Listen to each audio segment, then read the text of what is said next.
Hey everyone, what's up? Well, today's video I have some exciting news to share with you, and really it is truly exciting news. Well, tomorrow I'm going to be receiving my Panthobedia species chicken spider, and I can't wait to see her. As you saw in the pictures, 7 to 8 inches, big black tea. It's going to be really sweet to actually see her for the first time. So I'm going to be doing some rehouses tomorrow, especially a lot of teas that I was supposed to rehouse and I didn't have time to do it. Now I have the time.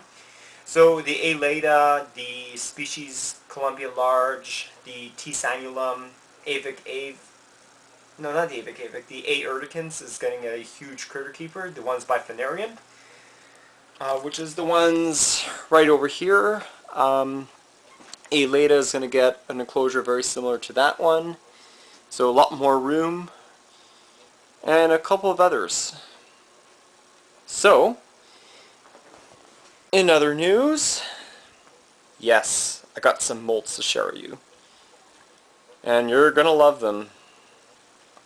Also, I've been to Tarantula Canada's site recently. Someone told me that the M. balfouris are really cheap now. And I'm looking at the price list and holy cow, $50 for a 1/4 inch.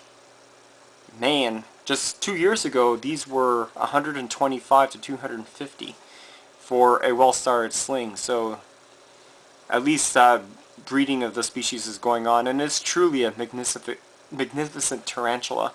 And you know, really they're not that defensive compared to most old worlds, so pretty cool. And I also saw they're selling their Brachypelma baumgarteni. Believe it or not. Let me show you. Brachypelma baumgarteni, female. I believe that's their collection. $500. A little bit too rich for my blood. But truly it is a remarkable spider. Hopefully they're going to get their import soon so I can get those Anitha I've been raving about. Well, yeah, there's one tea that I'd like to share with you. You haven't seen her in a lot of videos, but anyway, this is my younger P. Lagarde, 4-hull baboon, named Narissa. When I originally bought her 2 years ago, I believed it to be an actual P. cordatus, but when she molted, I looked at the colors, and for sure, that is not a P. cordatus. Nice coffee brown color. Generally not a overly defensive species compared to its relative, the OBT, but still they can be defensive if you provoke them enough. So this one here, you can see it's outgrown her enclosure, so I am going to be giving her the 5-liter shoebox enclosures that I have. So that was that one. Okay. So that Avic Leda is going to get a new enclosure very similar to that one. Okay, so molt number 1. Darius, my immature male giant blonde bird eater.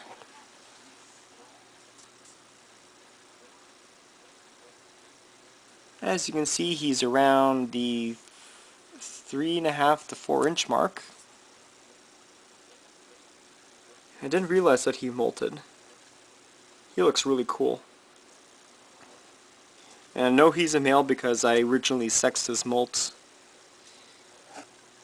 And Tarantula Canada does have a female for $125, but I'm contemplating whether to get that one or the Haplopelma lividum that they're selling for $100. I know it's been a while since I last have a lividum midna. I remember her very well. Yeah, she lasted quite a while for her being wild caught at a pet store. I bought her in 2007, so I had her for 5 years. She's a cool tarantula, but I just don't like the burrowing tendencies. You don't really get to see her that well. Now this one here is a very beautiful specimen. This is Chelsea. She is my... Oh, sorry. I'm looking for the paintbrush. Sulfur brown bird eater. Acanthoscurria suina. She doesn't want to come out. But you can see that she sort of looks like a grayish color to her. Not so much brown. I'm trying to get her out of there. Come on, Chelsea. Come see your pretty face. Oh, you're so cute.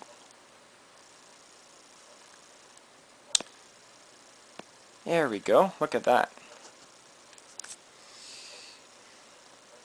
Canthoscurria suina, the sulfur brown bird eater. Doesn't really look that brown anymore. Kind of looks like a grayish form. But that's cool. I got her from Tarantula Canada for $30 as a 2-inch specimen. And I looked at her ventral shot. It was a female. When I first originally got her, she was incredibly docile. And you know, it's very rare for Canthoscurrias to be quite docile. But again, you know, as I always say in my videos, individuals do vary. But, see, she's not that bad. I wouldn't handle her anyway because she does have some slightly defensive tendencies, but very cool. But the pièce de résistance. I know a lot of people were disappointed to not see Okami, which is the new P ornata that I got from Glossworks. Well, she molted. That's why you didn't see her in my feeding videos, and she wasn't interested in eating, despite feeding her so many times. But I do want to give Terrence an update. If you watch my videos, Terrence, you'll see your female is like absolutely gorgeous. Reminds me so much of Joelle. Okay, get ready, folks. This is going to be a nice ornata. Okay.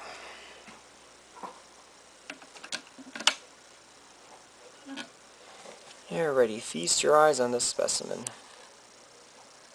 Okay, so you can see that she's very, very healthy.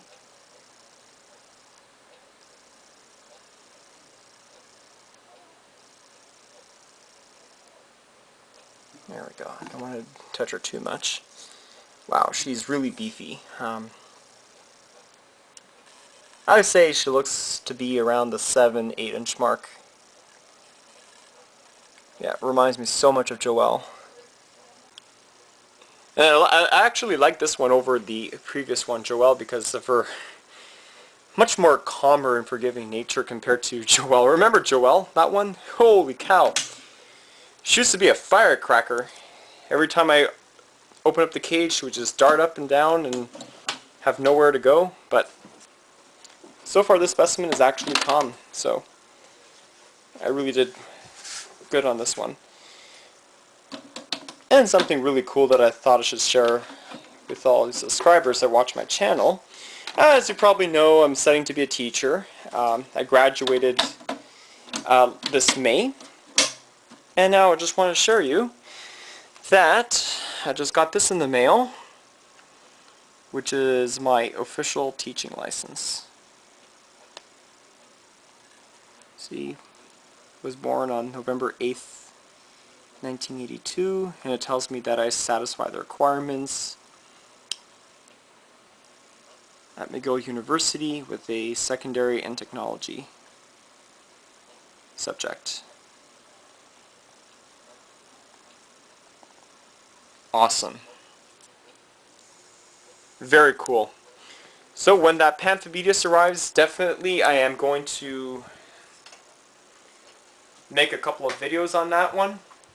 I am making that Mythbuster video. I know I've been promising since April, but bear with me, and be cool. And don't forget, the mating videos will be happening on Saturday. I'll be doing both the Avik and the lovely P. Erminia for the second time.